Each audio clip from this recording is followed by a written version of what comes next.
Welcome to Value Investing webinar. Today we are going to talk about the turbulence and role of value investing in turbulent times. With me here is Atul Kumar, the portfolio manager at Quantum Asset Management, to discuss about value investing in turbulent times. So, the stock market by its very design is volatile, and there's nothing new about it, and it has perceived to be much more volatile now. I came across this new jargon, VUCA, volatility, uncertainty, complex and ambiguous. But I guess it has always been like this on a relative basis. But with the pace of communication, the way, the interconnectedness, the globalized world that we live in, it has become more profound. It looks like it is far more volatile than it used to be. Though when we try and measure it from a different yardstick, it is not so. But still, the perception of greater uncertainty dominates our mind, and we see that the interconnectedness. Something happens elsewhere, and we are immediately impacted. So, we are going to talk about all this and much more with Atul. So, as a portfolio manager, when you have a lot of your investors who have entrusted their money, what are your biggest concern in this market? In a week's time, so many things happened. We almost, the tension with Pakistan, we almost came to war, some greater uncertainty. Every day we were thinking that something else dominates our mind. And so, how scary it is? What keeps you awake at night? Okay. So first of all, thanks Dhirendra for having me once again, and it is my pleasure to be here. To start with, there is always a lot of noise which is there in the markets, in the press, and as investors, one has to sift through all the news and find things which are relevant, which are important. Coming to the concerns which are there, when we are looking at in the current scenario, so people would be having a number of issues in their minds, right from what is the current situation in terms of the border. There are concerns in terms of elections, which will be there in the mind of various investors. People would be looking at also recent times, could there be a number of popular measures that could have an impact on the economy and various other things, whether it is inflation, deficit, all those kind of macro things. When we are looking at it, from a longer term perspective, there are two risks which we are looking at. So one is obviously for the near to medium term, that is in terms of the US monetary policy, how the US Fed is tightening or unwinding in terms of their interest rates, or how much they are, let us say, shrinking the size of the balance sheet, which they had How will it happened. affect your decision? How will it affect your decision? Yeah, not really. About portfolio companies? Yeah. So from when we are looking at it, the valuations of the companies or the valuations of the overall markets, they are in a way lot dependent on what the US Fed does. So what we have Based on seen, the global liquidity. yes, so supplies. global liquidity, etc., that becomes a kind of a concern. And what we have seen for past few years, that all the asset prices, they have been rising up, fueled by the liquidity which is there. Now, if the interest rates are tightening in markets such as US, and if other economies are also following that, then the amount of money which has come to India or to other emerging markets, that could probably reverse, because people there get a good return in terms of interest rates in their domestic economy, and they may probably not take risks by investing in emerging markets, which may have volatility. They may have to take exchange rate risks, etc., political risks, many of them, those things. And probably we saw some of that towards last year, where a number of emerging markets currencies or their markets, they were taking a hit because there was a lot of tightness in the dollar liquidity. So that is one thing. And the other big issue that we worry about is in terms of unemployment from an Indian perspective. Everybody talks about there could be. So these are two macro things that you keep an eye on. Correct. Yeah. So people talk about demographic dividends because we have a youth population.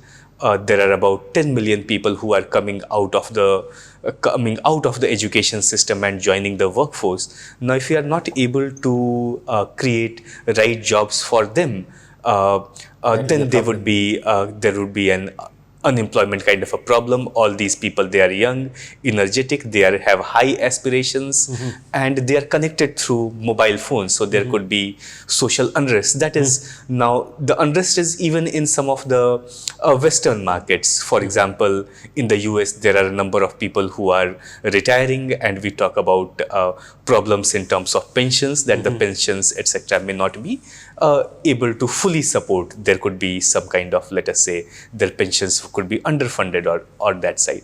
But as compared to us, their problem is dividend. All these people, they may be 65, 70-year-old. They would probably at some point of time be old, lie on beds and pass away. Whereas in India's case, this is a totally altogether different challenge, because context, these would be the people in their 20s.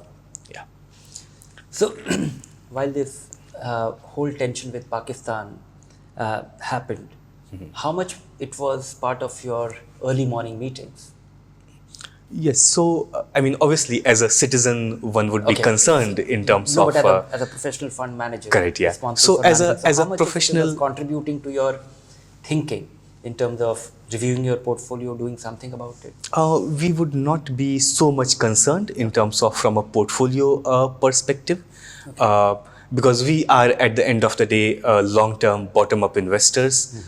Stocks which are coming to our buy limits or they come to our portfolio, then obviously we would go ahead and buy them.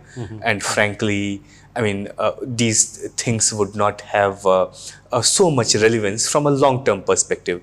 I mean, we as a country, we have lived through a number of tensions, problems, all across. I mean, as we were discussing earlier, that there is something which happens on a weekly basis. So India as a country, we have lived through wars, we have lived through famines, we have lived through riots, and India still continues to grow at What about Warren 6, Buffett said was, 6.5%. the India tailwind, Correct. because that carried on, and that has had an impact. Now let me ask you something which is very specific to your fund. You run a value fund. Buying something at a discount or below their intrinsic value. Is there any specific advantage that you have in these uncertain times when such a noisy thing happens which dominates our mind? So the advantage which we would have is because being value investors, and we would, if we are not finding good value in the markets, then we are into the cash. So there is no compulsion of us to always be invested. And I mean, there is always some kind of a cash in many of the times. So if there is any volatility, if there is any kind of a fall in the market, then we can at many of the times we can jump in and we can buy particular stocks. So also from because we are because this is a value fund where the P ratios or many parameters will be lower as compared to many of the growth stocks where people are looking at a multiple growth in the earnings, etc. So from that perspective also, these stocks would be less impacted because or they'll be relatively more stable. Exactly, they would be relatively more stable.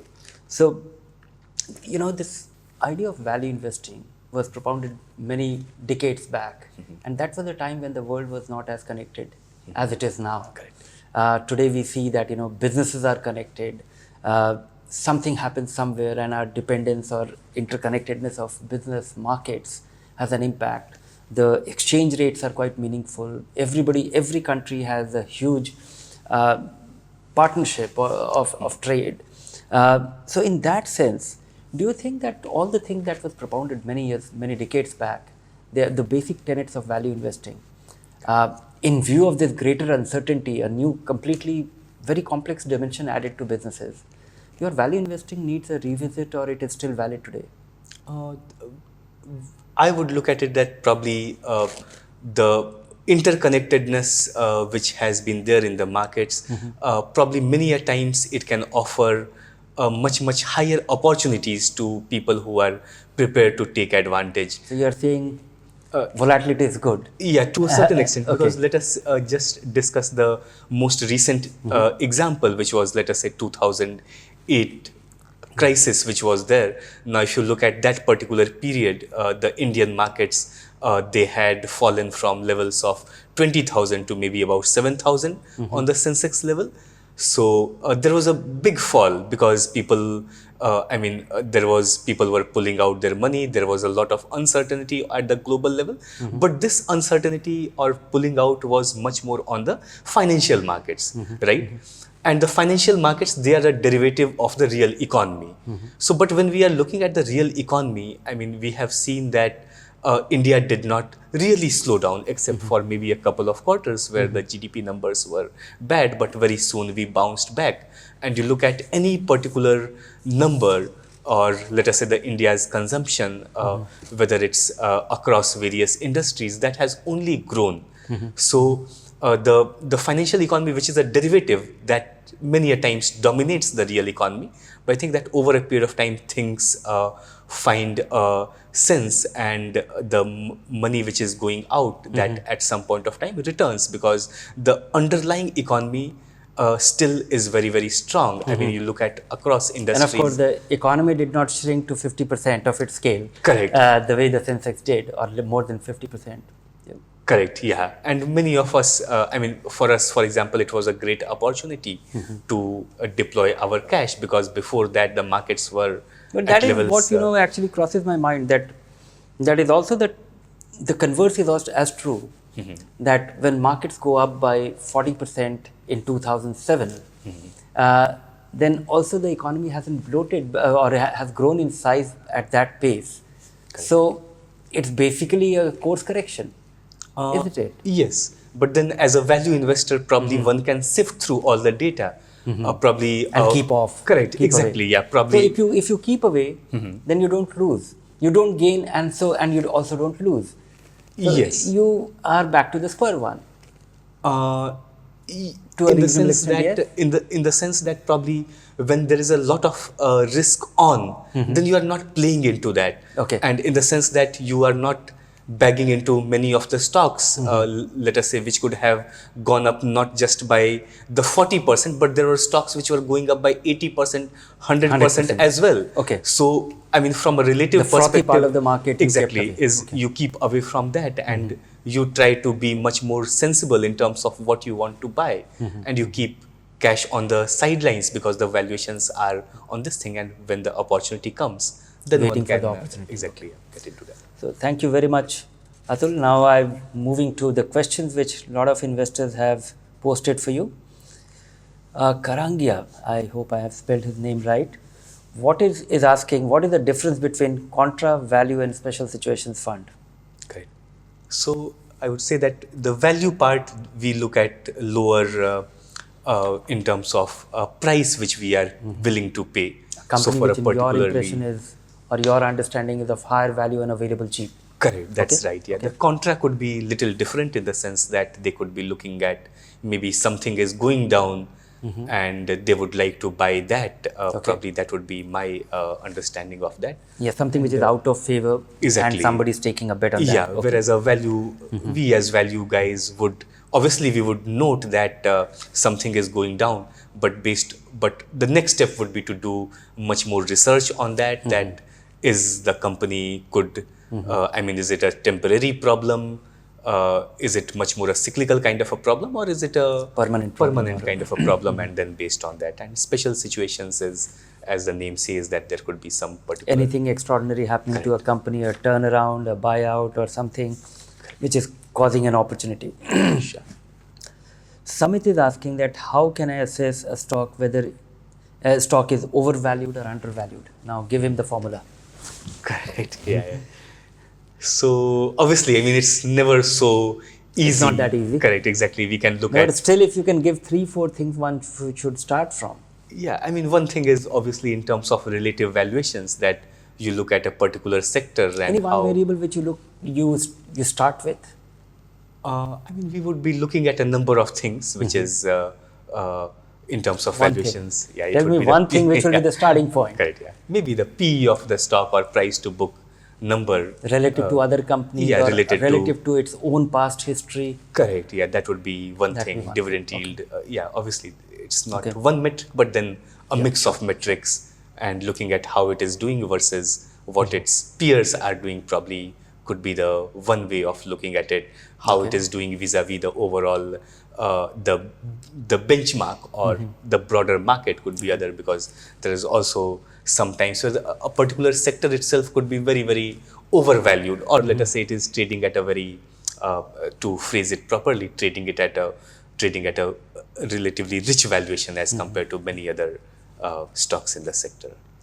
You have been practicing value investing, and Priyaranjan is asking what distinguishes the value trap from a value investment. So I'll just rephrase this question: that what are the characters of a value trap?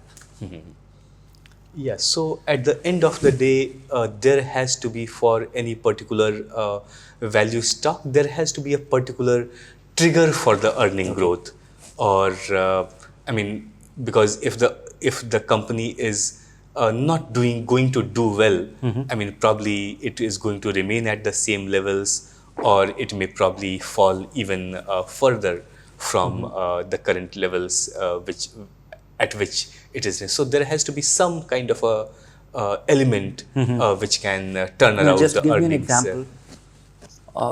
example without revealing the name of a company. Correct. That it was a value trap. Correct. What you saw and it actually did not turn out to be true. Correct. Can you give me an example? Yes, so for example, there was one capital goods company which we were looking at, and the valuations of the company were looking to be attractive. It used to be valued very, very highly in 2006, 7, 8, 9, when let us say the order book sizes used to be quite big. They were growing, and then in the street, obviously, there were a lot of people who were very much pushing that particular stock, that see, it has fallen to these levels. There is a great correction now. This stock, which used to be traded Available cheap. Correct, yeah, in maybe in P of 20s plus, now it's coming in a single digit kind of a P. When you look at the numbers, obviously you find that its major drivers of orders, they were probably slowing down. There was a capex they were disappearing, binge, yeah. correct, yeah, which happened in 2006, 7, 8. But then in the new kind of a scenario, there was a lot more capacity available in the industry. There were many Chinese guys who were coming and setting plants in India.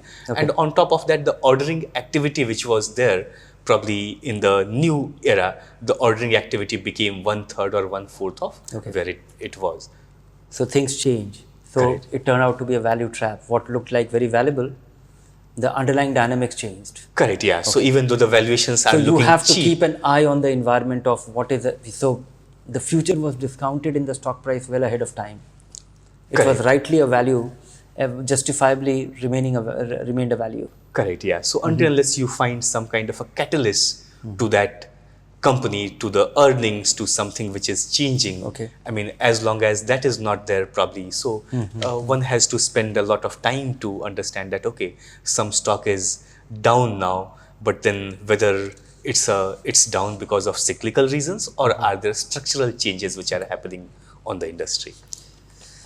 Now, there is a question which I don't know whether you should be answering or I should be answering. Mukund is asking that should a person nearing retirement invest in a value fund?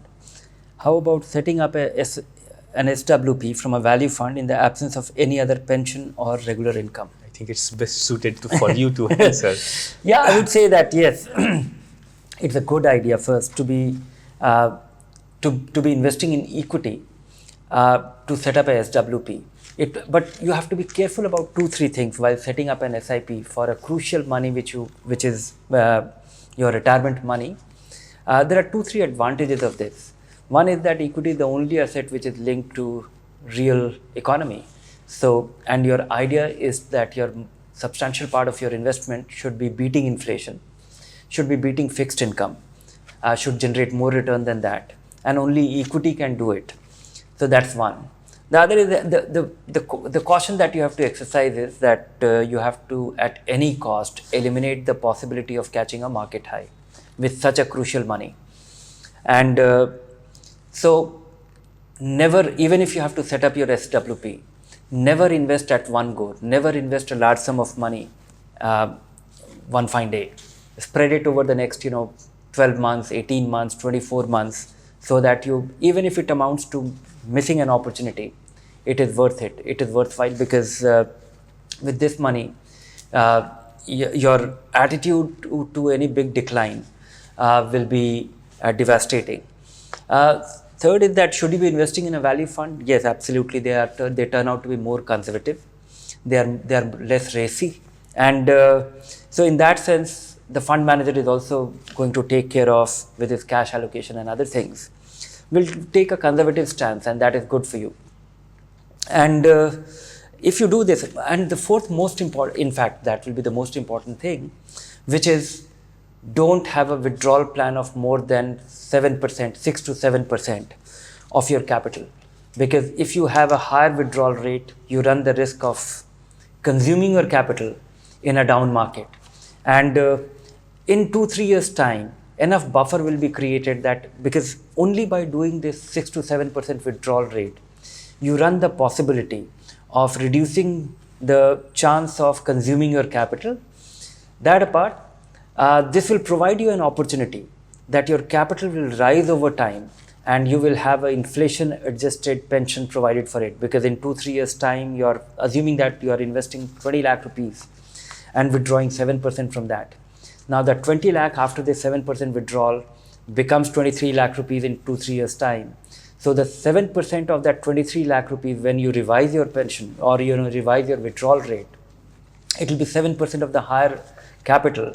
So you run the possibility of having a inflation adjusted capital and income, which can be had only from equity. It cannot be had from any fixed income avenue, because even if you do a senior citizen saving investment, invest in senior citizen saving scheme or post office MIP or a debt fund, and if you consume all the gains, all the returns, your capital remains constant. And 5 years down the line, when your need for higher income arises, you can't have it, because then you will have to consume your capital. So it's a good idea, but I have listed the 4-5 rules which has to be followed at all times. So sorry for the long answer, but it was an important thing to be explained. I'll skip the second question because it is asking the same, it'll amount to repeating it, but I'll read the question anyway because it has been answered already. Ashfaq is asking that being a beginner, should I invest in value fund? Same reason, conservative fund, you can well consider.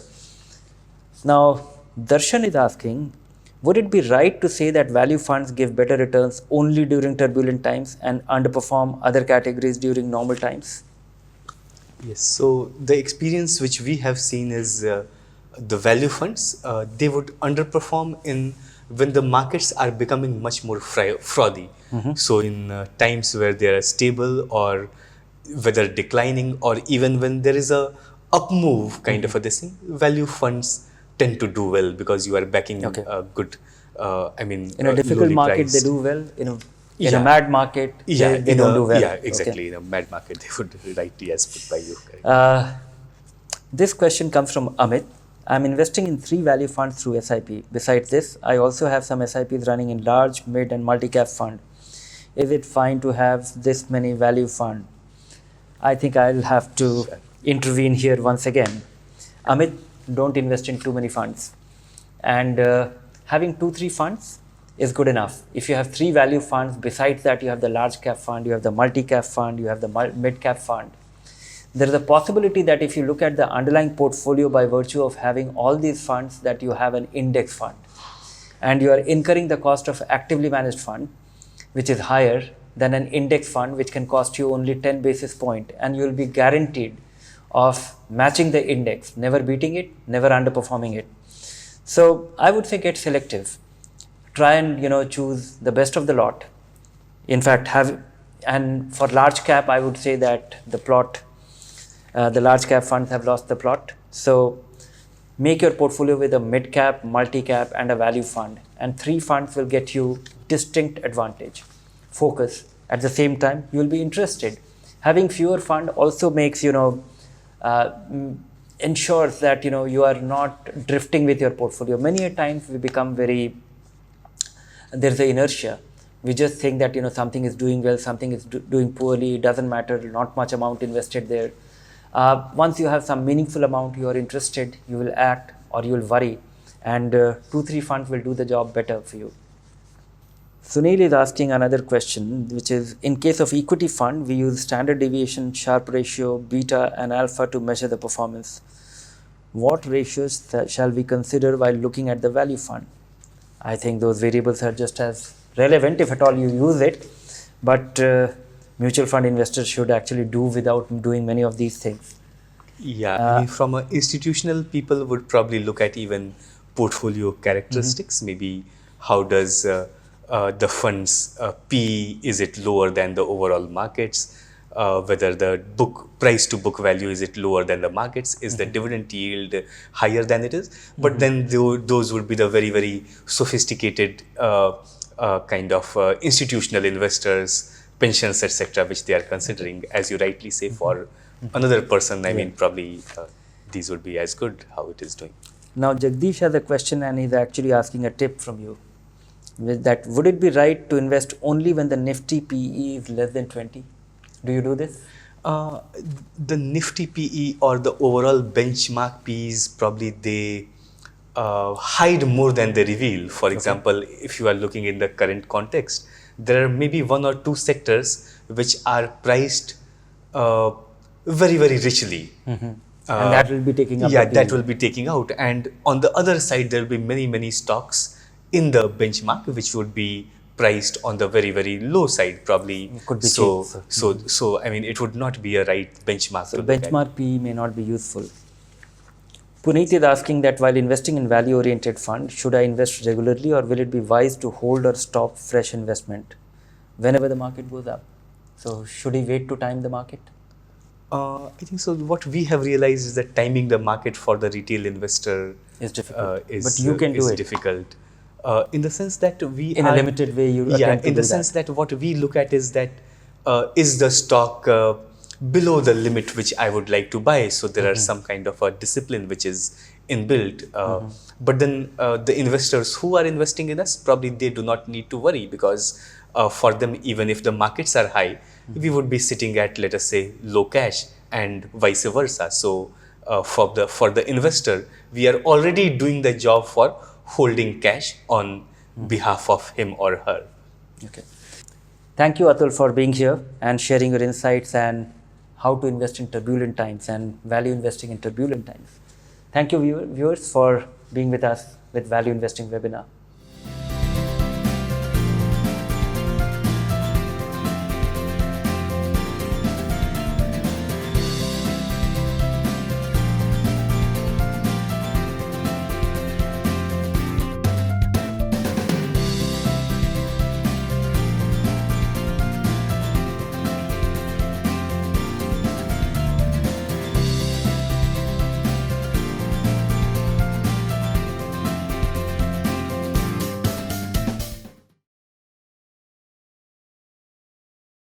Mutual fund investments are subject to market risk. Read all scheme-related documents carefully.